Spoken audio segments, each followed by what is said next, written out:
Can the bloody KPSC.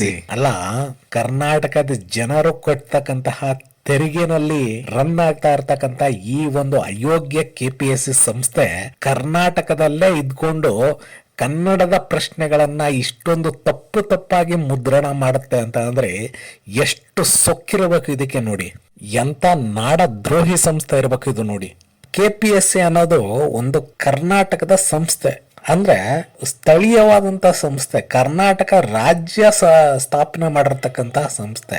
ಈ ಸಂಸ್ಥೆ ಯಾವ್ದಾದ್ರು ಕ್ವಶನ್ ಪೇಪರ್ಗಳನ್ನ ಪ್ರಿಪೇರ್ ಮಾಡ್ಬೇಕಾದ್ರೆ ಮೊದಲು ಅದು ಯಾವ ಭಾಷೆನಲ್ಲಿ ಪ್ರಿಪೇರ್ ಮಾಡ್ಬೇಕಪ್ಪ ಅಂದ್ರೆ ಕನ್ನಡ ಭಾಷೆನಲ್ಲಿ ಪ್ರಿಪೇರ್ ಮಾಡಬೇಕು. ಯಾವುದೇ ಪರೀಕ್ಷೆ ನಡೆಸಲಿ KPSC, ಅದು ಪರೀಕ್ಷೆಗೆ ಕ್ವಶನ್ ಪೇಪರ್ ಪ್ರಿಪೇರ್ ಮಾಡುವಾಗ ಫಸ್ಟ್ ಏನ್ ಮಾಡಬೇಕು, ಅದನ್ನ ಕನ್ನಡದಲ್ಲಿ ಪ್ರಿಪೇರ್ ಮಾಡಬೇಕು ಆ ಕ್ವಶನ್ ಪೇಪರ್ನ. ಆ ನಂತರ ಅದನ್ನ ಆ ಕ್ವಶನ್ ಪೇಪರ್ನ ಇಂಗ್ಲಿಷ್ ಟ್ರಾನ್ಸ್ಲೇಟ್ ಮಾಡಬೇಕು. ಆದರೆ ಈ ಮಾನ್ಗೆಟ್ ಅಂತ KPSC ಏನ್ ಮಾಡಿದೆ, ಫಸ್ಟ್ ಕ್ವಶನ್ ಪೇಪರ್ನ ಇಂಗ್ಲಿಷ್ನಲ್ಲಿ ಪ್ರಿಪೇರ್ ಮಾಡ್ತಾ ಇದೆ. ಇಂಗ್ಲಿಷ್ನಲ್ಲಿ ಪ್ರಿಪೇರ್ ಮಾಡಿ ಅದನ್ನ ಆಮೇಲೆ ಕನ್ನಡಕ್ಕೆ ಟ್ರಾನ್ಸ್ಲೇಟ್ ಮಾಡ್ತಾ ಇದೆ. ಅದು ಹೋಗ್ಲಿ, ಟ್ರಾನ್ಸ್ಲೇಟ್ ಮಾಡೋದಕ್ಕೆ ಯಾರಾದ್ರೂ ಕನ್ನಡದಲ್ಲಿ ಪರಿಣಿತಿ ಹೊಂದಿರತಕ್ಕಂತಹ ವಿಷಯ ತಜ್ಞರನ್ನ ಕರೆಸಿ ಅದನ್ನೇನಾದ್ರು ಕನ್ನಡಕ್ಕೆ ಟ್ರಾನ್ಸ್ಲೇಟ್ ಮಾಡ್ತಾ ಇದೆಯಾ? ಇಲ್ಲ. ಇದೇನ್ ಮಾಡ್ತಾ ಇದೆ, ನೇರವಾಗಿ ಒಂಚೂರು ನಾಚಿಕೆ ಮಾನ ಮರ್ಯಾದೆ ಅನ್ನೋದೇ ಇಲ್ದೇನೆ ಸೀದಾ ತಗೊಂಡೋಗಿ ಇಂಗ್ಲಿಷಲ್ಲಿ ಏನ್ ಕ್ವಶನ್ ಇದೆಯೋ ಅದನ್ನ ಗೂಗಲ್ಗೆ ಡಂಪ್ ಮಾಡುತ್ತೆ. ಆ ಗೂಗಲ್ ಏನ್ ಟ್ರಾನ್ಸ್ಲೇಷನ್ ಮಾಡಿ ಕೊಡ್ತದೋ ಅದನ್ನ ತೆಗೆದು ಕ್ವಶನ್ ಪೇಪರ್ಗೆ ಹಾಕಿ ಅದನ್ನ ಪರೀಕ್ಷೆ ಬರೆಯುವಂತ ಮಕ್ಕಳುಗಳಿಗೆ ಕೊಡ್ತಾ ಇದೆ.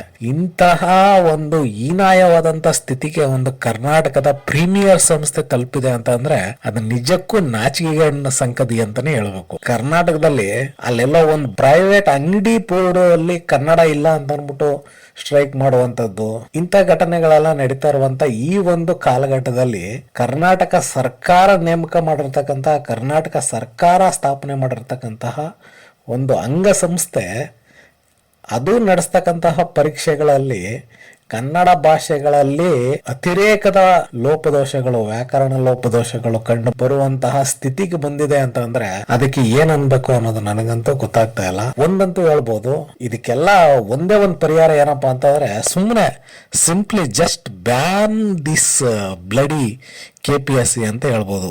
ಈ ನಾಚಿಕೆಗೆಟ್ಟಂತ KPSC ಅನ್ನ ಬ್ಯಾನ್ ಮಾಡೋದೇ ಉತ್ತಮ ಏನೋ ಅಂತ ಅನ್ಸುತ್ತೆ. ಈ ತಪ್ಪುಗಳು ಬೇರೆ ಯಾರ್ದೋ ಸರ್ಕಾರ ಇದ್ದಾಗ ಆಗಿದ್ರೆ ಹೋಗ್ಲಿ ಬಿಡು ಅಂತಾನು ಸುಮ್ಮನಾಗ್ಬೋದಾಯ್ತು. ಆದ್ರೆ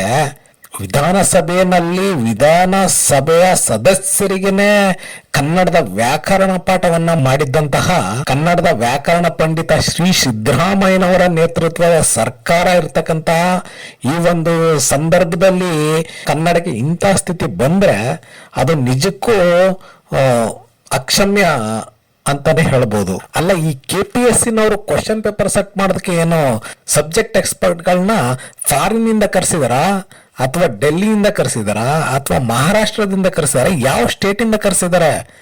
ಸಬ್ಜೆಕ್ಟ್ ಎಕ್ಸ್ಪರ್ಟ್ಗಳು ಕರ್ನಾಟಕದಲ್ಲಿ ಏನಿರಲಿಲ್ವಾ? ಕರ್ನಾಟಕದಲ್ಲಿ ಇರ್ತಕ್ಕಂತಹ ಸಬ್ಜೆಕ್ಟ್ ಎಕ್ಸ್ಪರ್ಟ್ಗಳಿಗೆ ಕನ್ನಡ ಭಾಷೆ ಗೊತ್ತಿರಲ್ವಾ? ಕರ್ನಾಟಕದಲ್ಲಿ ಇರ್ತಕ್ಕಂತಹ ಸಬ್ಜೆಕ್ಟ್ ಎಕ್ಸ್ಪರ್ಟ್ಗಳು ಏನಾದ್ರು ಕ್ವಶನ್ ಪೇಪರ್ನ ಸೆಟ್ ಮಾಡಿದ್ರೆ ಅವ್ರು ಮೊದಲು ಕ್ವಶನ್ಸ್ಗಳನ್ನ ಯಾವ ಭಾಷೆನಲ್ಲಿ ಸೆಟ್ ಮಾಡಬೇಕು? ಕನ್ನಡ ಭಾಷೆನಲ್ಲಿ ಸೆಟ್ ಮಾಡಬೇಕು. ಇವರು KPSCನವರು ಕ್ವಶನ್ ಪೇಪರ್ ಸೆಟ್ ಮಾಡೋದಕ್ಕೆ ಎಲ್ಲೋ ಫಾರಿನ್ ಇಂದ ಕರೆಸಿದಾರೆ ಅಂತ ಅನ್ಸುತ್ತೆ, ಅಥವಾ ಯಾವ್ದೋ ಬೇರೆ ಸ್ಟೇಟ್ ಇಂದ ಕರೆಸಿದಾರೆ ಅಂತ ಅನ್ಸುತ್ತೆ. ಸೊ ಕರ್ನಾಟಕ ಜನಗಳು ಕಟ್ತಾ ಇರ್ತಕ್ಕಂಥ ತೆರಿಗೆ ಹಣ ಈ ರೀತಿನಲ್ಲಿ ದುರುಪಯೋಗ ಆಗ್ತಾ ಇದೆ ಅಂತ ಅನ್ಸುತ್ತೆ. ಇದಕ್ಕೆಲ್ಲ KPSC ಯಾವಾಗ ಉತ್ತರ ಕೊಡುತ್ತೆ?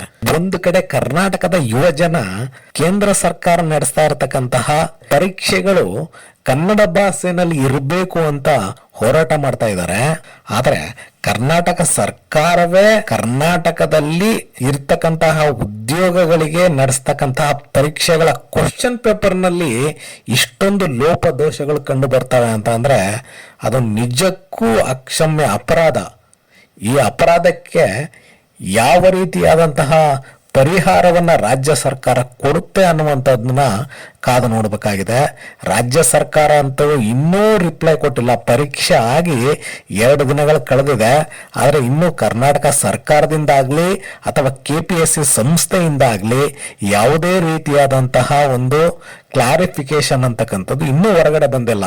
ಸರ್ಕಾರ ಮತ್ತು ಕೆಪಿಎಸ್ಸಿ ಸಂಸ್ಥೆ ಇನ್ನಾದ್ರೂ ಏನಾದ್ರೂ ಸ್ಪಷ್ಟನೆ ಕೊಡುತ್ತಾ, ಕನ್ನಡ ಮಾಧ್ಯಮದಲ್ಲಿ ಕಲ್ತಿರ್ತಕ್ಕಂತಹ ಕನ್ನಡಿಗರ ಹಿತರಕ್ಷಣೆಗೆ ಏನಾದ್ರೂ ಕ್ರಮ ಕೈಗೊಳ್ಳುತ್ತಾ ಅನ್ನೋದನ್ನ ಕಾದು ನೋಡೋದನ್ನ ಬಿಟ್ಟು ಬೇರೆ ಇನ್ಯಾವುದೇ ಆಯ್ಕೆ ನಮಗಂತೂ ಇಲ್ಲ.